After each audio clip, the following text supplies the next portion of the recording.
oh, so you're an oceanographer. I'm like, no, that's science. I'm an engineer. And then they say, oh, you're a marine biologist. You study fish. No.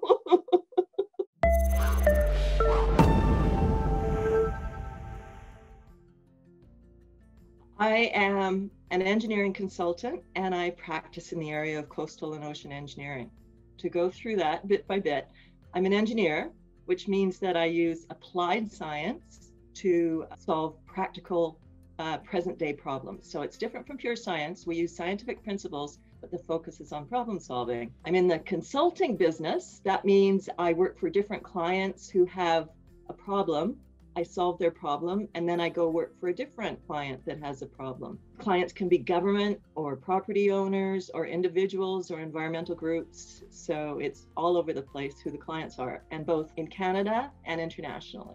So coastal and ocean engineering. Well, we work on projects in the coastal and marine environment. We know a lot about winds and waves, particularly waves, and all the effects that waves have on projects in the coastal zone.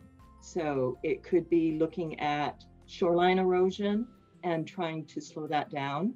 It could be dealing with climate change and adapting to climate change. It could be designing a breakwater or working with structural engineers to design a wharf or a dock or an offshore pipeline, say, or working on environmental problems, like looking at what the effects of projects are on the surrounding area, and is it important or not? Lots of different aspects of engineering. The main thing that I really like about my work is that we go further than pure science. Pure science is about investigating problems and keeping to try to reduce the level of uncertainty, so you're always exploring more things you don't know. Engineering is about problem solving. It's a judgment between what do we know, what do we need to know, how much uncertainty can we deal with, and what are the possible ways to solve the problem so we can move forward. The ocean component, because I'm an ocean addict, and I, over my life, have done quite a number of different ocean sports like scuba diving and kayaking and open water swimming. Not really related to work. I just love being around the ocean, although we do a lot of numerical analysis, so you get to see computer models of the ocean more than you actually get to see the ocean, but still. In high school, I really didn't know what I wanted to do. I was really good at math and strong in physics and like science. I sort of knew about engineering, but I knew about engineering because my father had been an engineer before he changed careers. When I graduated from high school, at that time, UBC required you to do 1 year of science before engineering school. So I had another year to think about it.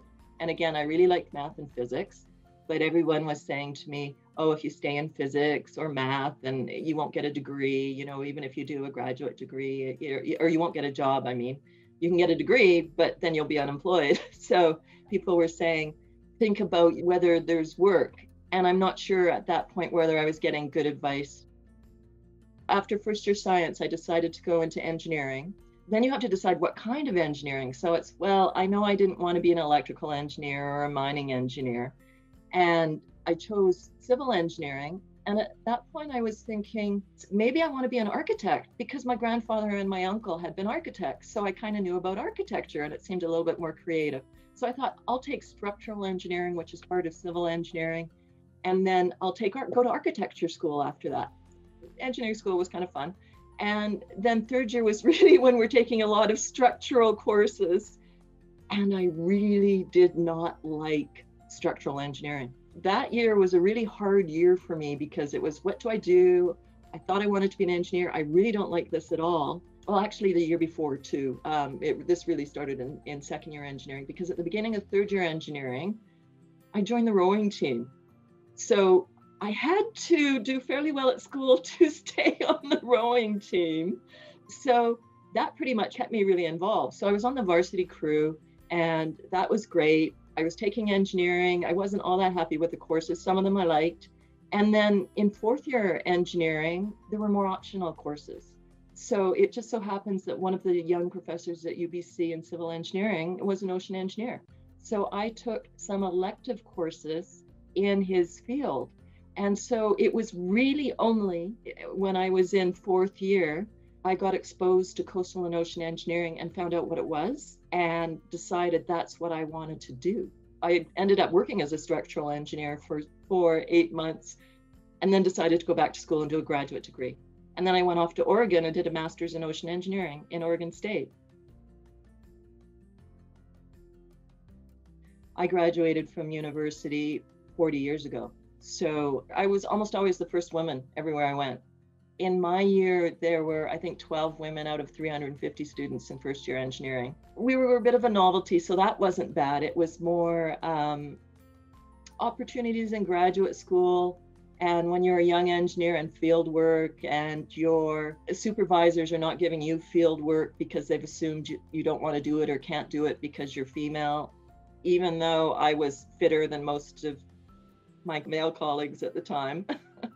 There still are biases, but they tend to be a lot more subtle than that. It's important to be aware of biases. And I don't think anyone will tell you not to be an engineer because you're female. They'll probably say, oh, great, the profession needs more women, which it does. There's very strong initiatives to support women. So things have changed tremendously during my career, which is great.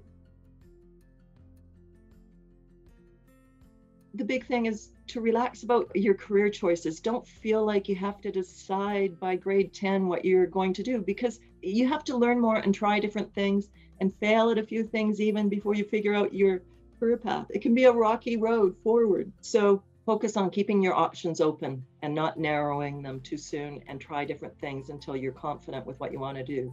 Do not choose your career path based on the job market or the economy or how much you think you're going to make, because the job market is fickle. It changes with time. So you need to pick a career that you're going to be happy doing the work for decades. So don't go after the money. And if someone tells you, oh, well, this kind of engineering, if you want to be an engineer, everybody needs environmental engineers right now, so take environmental engineering. That might be true, but it might not be true 10 years from now. So do what interests you. Find your passion and follow your passion. Don't follow the money. The money will be associated with your passion.